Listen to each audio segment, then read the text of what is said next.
This is the SuperCoach NRL official podcast, Round Preview, with Tom Sangster and Rob Sutherland. Hello, Supercoaches, and welcome to our Round 4 Preview podcast. Massive show. We've got big late mail news coming up soon. Captaincy options, which is going to be tough this week, given all the guns are failing or injured. We got questions as well, so send through your questions now. We'll get to them in a sec. Huge panel too, with Rob Sutherland and the former champ, Joe Nadav. I'll start with you, Joe. How are you travelling? I'm a bit more tame than Rob today, I think. Really good. A good week last week in the 20,000s, which is not very good, but in the scheme of things, coming from 50, I think it was. So it just proves that one good week and you're back in the rankings. So pretty happy. And how are you travelling? I believe you were looking up yesterday who was ahead between the two of us. And what did you find out? Oh, well, I found out that you're a cheat, Thomas. You're an absolute cheat. I am very confident that I should be sitting above you on the rankings, but you've played your QR code, you've called our friends at Vapor, and suddenly you've jumped 15,000 spots in the ranks and you're above me. So I'm calling it out now. Tom? Scurrilous rumours. Cheat. Scurrilous rumours. Any good stories from this week, Rob, that you can hit us with? Nah, man. I made an enemy today. Oh. David Campbell. He really hates me because he was kind of expecting, maybe hoping that he'd be on the podcast today. I'm like, no, we've got Joe on today. So that was the first blow. And then after that, I had to ask him for a favour to see whether he could host the show next week when I'm on leave. So I've gone from denying him from being on the show to then bowing down to him and asking for a favour, and he was not happy. Wow. That reminds me, actually, I do have something, one thing, and it's because it's the Dragons. You and Dave Campbell are Dragons fans and feuding, and I love that. I love when Dragons fans feud. So I had to cover. I was working on. Was it Saturday night the Dragons played? I think it was, right? Yeah. And when I'm working at home and I'm watching the games, I watch it on the iPad with headphones on. When you watch a game on the iPad with your headphones on, you get the feed from the ground mics. The ground feed mics from Cogra were mint. Like the swearing, the abuse, the degradation of the language. So is this from the crowd or the players? From the crowd. Yeah, it was the best. Cogra, just it makes you feel like you're there. I'm almost looking behind me wanting to say, do you kiss your kids with that mouth? It was so good. I recommend it to anyone. Especially the suburban grounds. Leichhardt into Belmore into Cogra. Yeah, outstanding. Oh, it's like that guy at Leichhardt, the Thurston bloke. Remember that? It's so good. How good is suburban footy? We've got heaps of questions coming through. I'll start with Steve Carter, who is a famous name in rugby league. I assume it's not the Steve Carter, asking if we're burning our boosts this week. Well, I am, for sure. Second, yeah. Okay. Yep. It's a good week to do it, isn't it? There's lots of good buys, there's lots of injuries. It just makes sense. You've got to set your team up. Correct, yeah. Yeah, too many injuries, so much carnage we've spoken about all week, so I think it'd be a bit crazy not to boost this week. Lots of people are asking for more trades. If you've got the QR code, you can sort it out. Looking at Dom Young, I've got him as my no-go zone, actually. 23 tries last year. That was with Kalen Ponga as the fullback. Massive downgrade this year. Isn't He's it? gone to Tedesco. He's just got Tedesco. He's got Tedesco. It's like, but is the it greatest any better? fullback in the history of the game. But what I'm saying is 23 tries, how do you improve on that? He had a really good fullback inside him last year. He's got another good fullback inside him this year. But how do you improve on 23 tries? Does he need to improve? What's like 21? Is he viable with 21 tries? I mean, he looked. What did he score? 50 in the first round. First game that he played, that was against because he didn't play in Vegas. So he played Manly when the Roosters had 0 ball. He scored 50 and almost scored more, or just almost got away for another try. 150 against the Rabbitohs. There's a lot of reasons to go Dom Young. I'm not doing it because he's a bit expensive for me. But what do you think? I'm doing it, and I think it's a complete slam dunk. You talk about 23 tries last year with Kalen Ponga. This year's got James Tedesco inside him. You've got the king of the Harbour Bridge passes in Luke Cleary and Walker. You've got Tedesco sitting out the back to fight him that way, and for another fourth option, you've got Joey Manu that can suck him in, flick pass down the side, slam dunk, and his aerial as well, of course. So well, and they're pretty good with aerial targets, you've got right? More chances to score. So I think it's an absolute slam dunk. I'm more slam dunk. There we go. It's good when we disagree on this panel. Unfortunately, That's he's for playing sure. the Bulldogs next week, so could be scary. anything. Oh, jeez. Burning issues from tonight. Roosters v the Panthers. So no Cleary. he's actually a pretty popular hold. I was expecting a lot more people to be selling him. You look at the top 10% of super coaches, only 4,000 of them are selling. Now, the people in the top 10% probably don't own Cleary.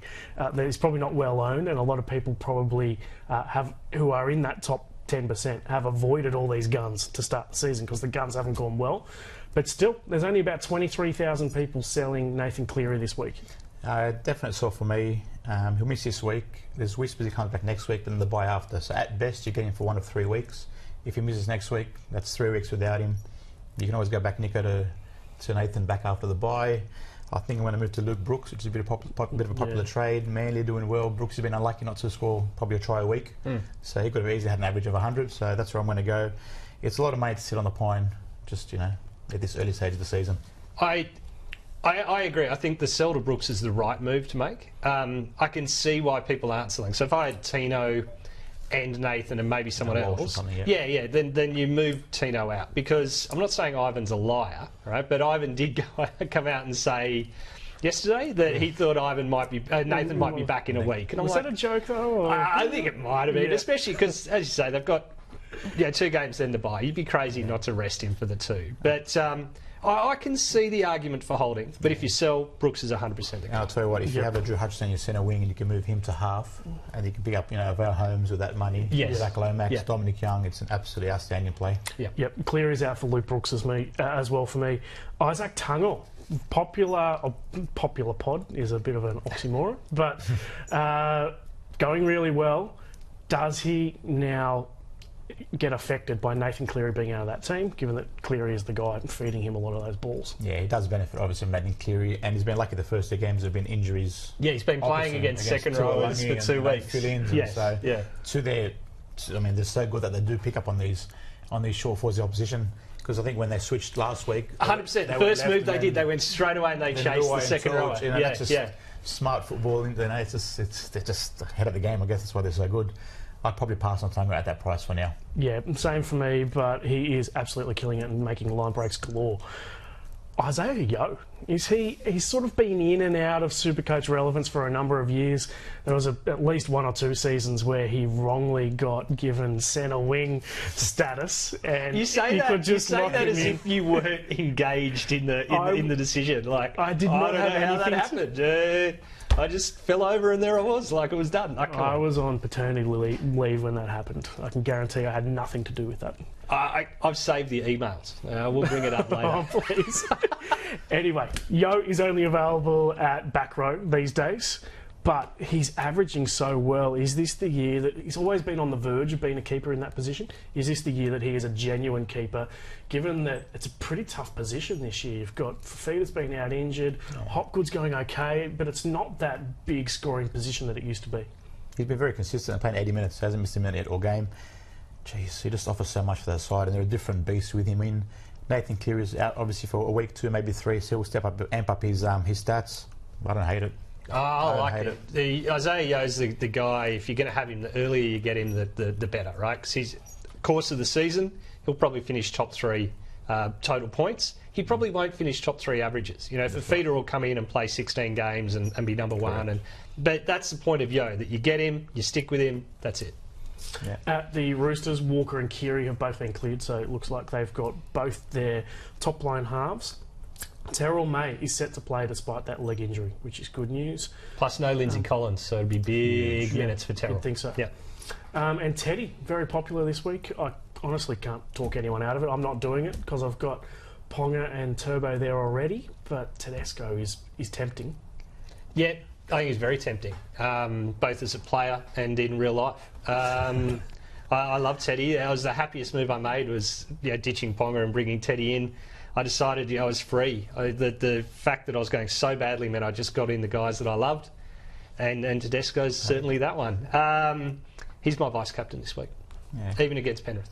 I honestly thought he was probably over it in Supercoach wise as well, but I think when Benji come back, some players come back a bit smarter, a bit wiser. He's not doing all those big carries where he's bumping off too many players. He's just picking his time, and he's finding his outside men like unbelievable. So at 700k, you probably pick him up for. So he's almost 8 now. Yeah, he goes on the way up. So great trade. I'm going to stick with Ponga and Turbo. You know, Ponga hasn't done very well. And, got aggy last week in the game with 14 points were scored. So I picked him for a reason. I'm going to stick for now. Yeah, Turbo is due. He's had some serious bad luck along the way as well. Let's talk Cheapies. It's actually a massive week for Cheapies, even though because they're all these guns that are injured, we're missing out on a whole bunch of them. Galvin, is he a must-have? Do you have to get him in? I started with him. I heard whispers that how good he was, and I watched a few YouTube clips. Started with him. I'm very happy. And I think he's an absolute must. Absolute must. He's a must to buy. I think he's a must to play. Correct. He's going to go up 80k conservatively this week. Probably 80k the week after as well. Yeah, you talked me around. Flanagan is making money, but Flanagan to Galvin will be locked in for me this week. You've got guys like Samuela Fainu, Fa'atape, Finifuiaki, all good buys this week. On any other week, you'd be getting on these guys. Yeah. Like Rob touched on before, you got Tino Walsh, you've got a lot of injuries this week, so you can't really... It's hard to go for like a gun for a cheapie. I know that you want the cash, but SuperCoach is about points. You don't miss out on the points there. So I think Galvin's a slam dunk, as we said. I know Finifuiaki 56 with a try in 50 minutes. I mean, the workload isn't quite there. Yeah, he's not on the bench. You just... He's a gun in actual NRL. SuperCoach wise doesn't quite translate, but I bought him in last week and I'm relatively happy. I wouldn't be gutted with it. I think Fainu work rate first 2 weeks was good, but I still want to watch. Fa'atape, I know you've been talking about his job security, but Josh Folletti is back round 4. I mean, Fa'atape is very good, but Folletti is like not Galvin, but was pretty close. New South Wales under-19s, just a superstar kid. It wouldn't shock me if he starts pushing Fa'atape for selection once a bit. Yeah, that's a good call. I think he'll come through sort of slowly through New South Wales Cup. But and Talangi will be my buy of the week next week. Yes, he's next on the list. So he's a gun. You should be hosting. Oh yeah, let's find out next week. It'll be a disaster. I feel like you just enjoy skipping ahead and stuffing up. I do. But Talangi is by the week, so named 5'8" with Mitchell Moses out, which means... Is he getting Jules Thomas? Is he? Well, he won't for this. No, he won't for this, because coming up for round 6, he won't have enough time in that position to get it. Oh, wow, that's a bombshell. It is. Cut that one out. Oh dear, this is going to cause a Twitter storm. It is. Sure. Late mail. So Sandon Smith and Billy Smith are both out long term. Probably not top 17. Hey, feel free. Can't catch a break. We've got Munster due back after the bye. Chan and Welsh as well, but Farlonga is going to be a bit longer. So that's good news for Chan. Popular cheapie, picked up a hand infection. He got stepped on the hand and it got infected. But it looks like he'll be back.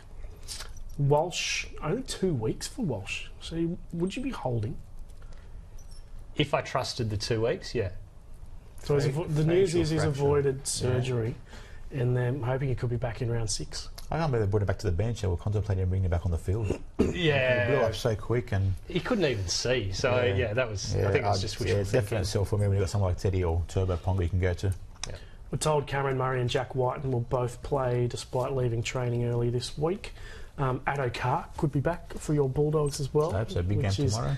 Decent news. We're not sure on. We think Zach Labart's back. We're chasing Ruben Cotter at the moment, so we could have something on him. But hopefully he's been cleared. Yeah, I'm pretty confident that he was. At least that's the word we got from our North Queensland desk. Yeah. And what are you thinking about David Fafita as a purchase? 18th man this week, so not sure if he's going to play yet. Yeah, but if you've got the funds for a Tino or a Payne Haas still laying there, I'll tell you what, it could be a great pod play. If he gets on the left-hand side where Kieran Foran is and they switch firm around, which they've done in the past, again, I don't hate it. Yeah, I've got a colleague of ours, Matt Encarnacion.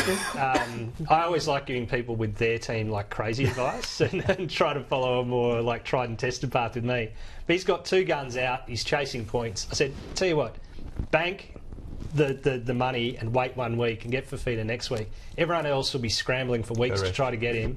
You pick him up straight away. If he's fit, he's an 80 points just for getting on the field kind of thing. Out of the curve, yeah, and it could really pay off. Especially when players people are going to be seeing like the Clearys, they want to get back, so they're going to have the funds to come back to a Cleary. So great shot. Yeah, great pod. Question from Lobs and Lisa asking Strange, Salmon or Burbo as last reserve. Burbo just hasn't been quite there the last couple of weeks. Strange has had, we got a try disallowed on the weekend. Yeah. He's been a little bit unlucky, and Salmon just probably isn't getting the work rate in attack. You go the upside of Strange, I'd say. Based in 25-30, one attacking stake to the 60. Sharks haven't been great, so they were pretty abysmal last week. So yeah, I think you're right, and the Sharks are going to be weak in the middle, and that's sort of Canberra's strength is pushing through the middle. So Strange running off that. Yeah. Guilty pleasure time. This is the player that you shouldn't pick, but your heart just keeps telling you to do it. Rob, do you have one?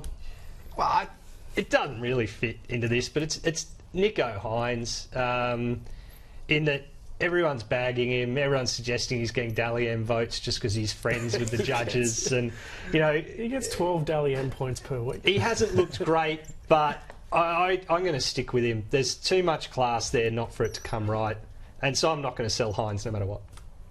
I'm a big Hynes fan, as you know. For me, it's Hammer. So I know you want to buy Hammer. Yeah.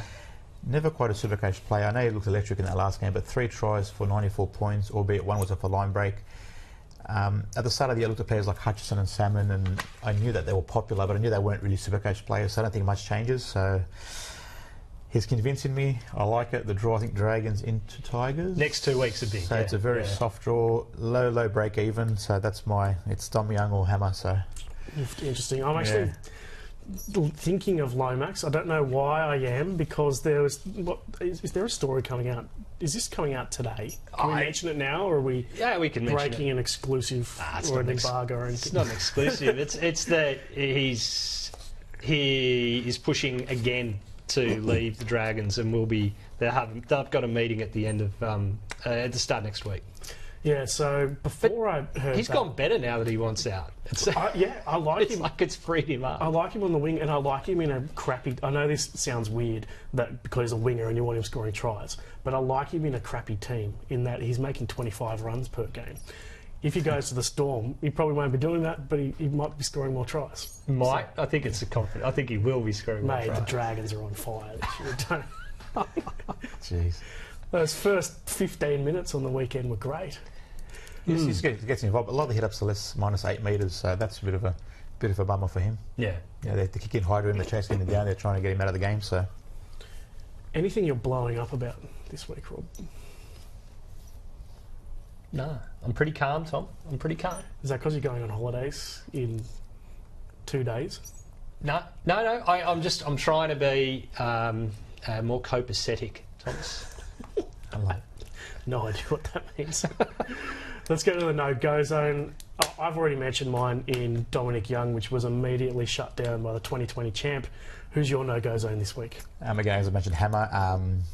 Finifiniaki. Everyone jumping on him. Like I said, we spoke about, he looks like a president, got that tug or bust in, ability.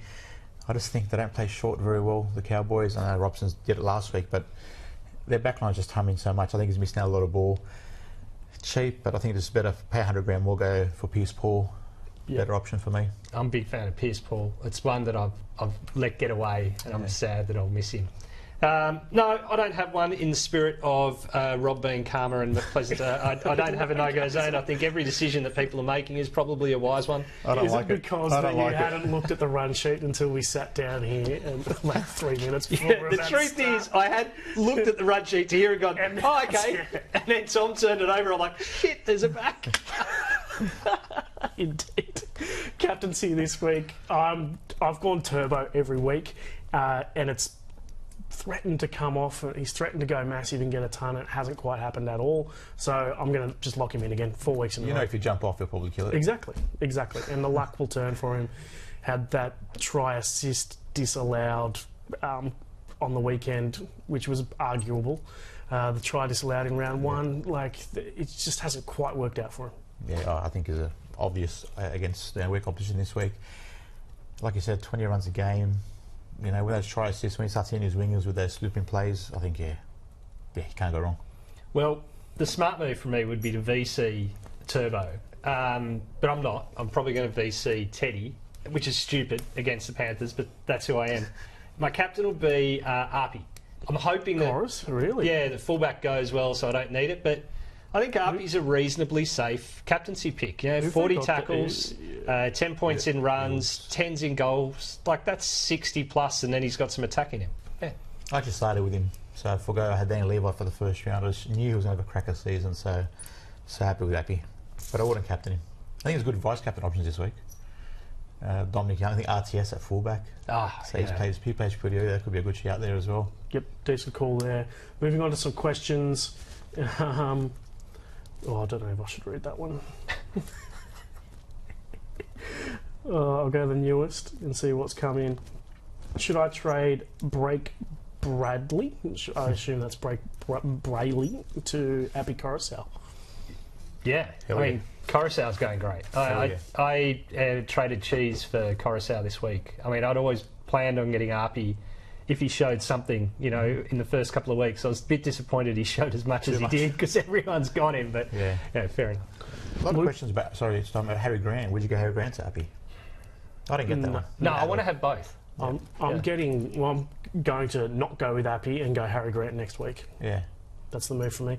I'm just worried that Appy gave up a little bit of the kicking duties on the weekend. In the pre-season, when he was interviewed, he just did not sound keen on those kicking duties. And Caesar probably wants it a bit more. So I'm just worried that if he loses those kicking duties, it could be a big blow. There's the fact that Origin, they've both been number 9s, you'd think. They'll miss Origin, they might not back up as well. That's, 4 or 5 weeks they could have no hooker. Yeah, but have a look at what happened last week. I mean, you can't worry about what's going to happen in 8 weeks' time. We're 4 rounds into it, so we're almost there. Yeah. How about Brandon Smith to Coruscant? That's a question from Jordan. I did it this week. Yeah, I like it. Yep. I'm not going to do it. I'm just going to wait for Harry Grant for next week. David Valentine says, no headphones would fit your head. We're talking about watching the iPad with the headphones. Oh, right. I don't know. I think I've got spectacularly narrow shoulders, but a normal-sized head.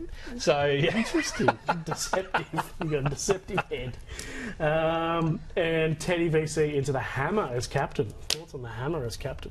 Yeah, I'm a bit off him, but it is the matchup. If you're going to get anytime you own him, maybe this against the Dragons. Brave, but I don't hate it. I just want to get on the record that I'm really nervous going Hammer over RTS as my trade this week. But I just feel maybe Hammer's just ready now to really go. And thoughts, boys, on Val Holmes as a bloke, 800 plus K. Would you bank at this stage of the year? It's tough for me this week because I could bring him in. I've got the amount of money that I need, but I could go someone more than 100k cheaper like Lomax, or I could even go Dominic Young. So it's tough. He's expensive, but you look at his run. His run is incredible. He's got the Titans twice before Origin. No, he's not going to have a break until Origin. Like, it looks good. I remember last year he backed up after Origin. We a lot of people sold him thinking he wasn't going to back up, and he backed up, and 100 plus, I think, 2 weeks in a row. So, what do you reckon? Yeah, look, the Cows are great. They're looking like they should have looked last year, and they just didn't click. Ultimately, though, I think Lomax is better value for money. So I'd go Lomax and then use that. Well, it's almost 200k, isn't it?